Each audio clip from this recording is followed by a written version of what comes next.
Hello everyone, today I will present my research on London's property valuation under credit constraints and macroeconomic shocks. On the first slide, you can see the maps of the Housing Affordability Ratio, or HAR, in London in 2017 and 2024. HAR is calculated by dividing local property prices by local income.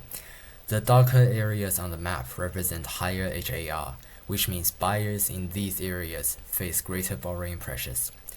Between 2017 and 2024, the UK economy experienced severe macroeconomic shocks. The bank rate surged from 0.25% to 5.25%, and domestic energy prices increased significantly after the 2022 crisis. My research question is, how do energy efficiency and property types affect house prices under these shocks, and how do credit constraints influence this relationship? My core thesis today is that the market pricing logic is shifting from asset quality to affordability limits. For the methodology, I integrated property and energy data and filtered it to 4,358 areas, which is at LSOA level, covering about 87% of London. Try to reduce the effect of omitted variable bias, which is common in traditional OLS models. I applied the post-Lasso framework to select the optimal control variables from a high-dimensional feature set. I ran two main models, a cross-sectional model comparing 2017 and 2024, and a log difference model to measure price growth. Importantly, I defined the high HAR category using the 2017 baseline, which helps to some certain extent prevent endogeneity issues. Now let's look at the cross-sectional results. First, for energy efficiency, the green premium for energy efficient properties increased significantly in low HAR areas from 2017 to 2024. However, this green premium completely disappeared and became insignificant in high HAR areas. Second, for property types, flats generally face a baseline discount.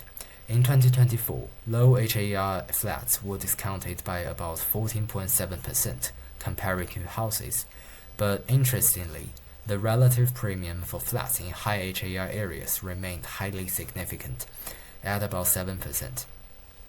Moving to the dynamic price growth, we found a flat penalty in the market. Within the same low HAR area, the price growth of flats was 6.9% lower than that of houses, ceteris paribus. We also observed a credit constraint penalty. The price growth of houses in high HAR areas was 8.8% lower than houses in low HAR areas.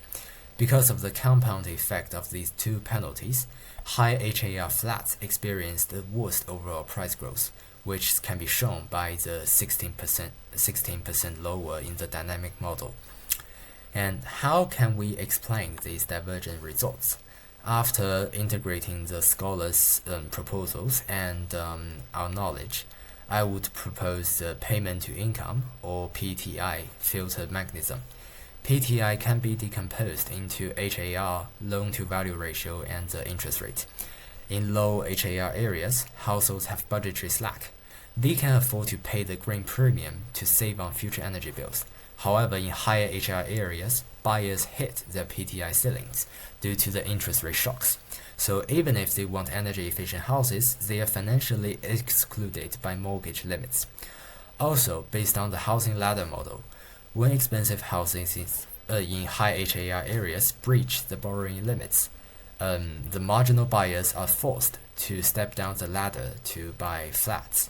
This inelastic demand creates a static price floor for flats, so giving them a relative premium in the 2024 static model. However, this downladdering cannot protect them dynamically, which is why they perform the worst in the long-term growth as shown by the log difference model.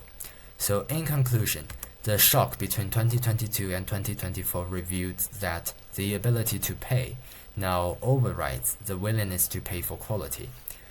The London housing market is now fundamentally shifting towards an affordability-driven market. And that's it for my research, and really appreciate your listening. Thank you.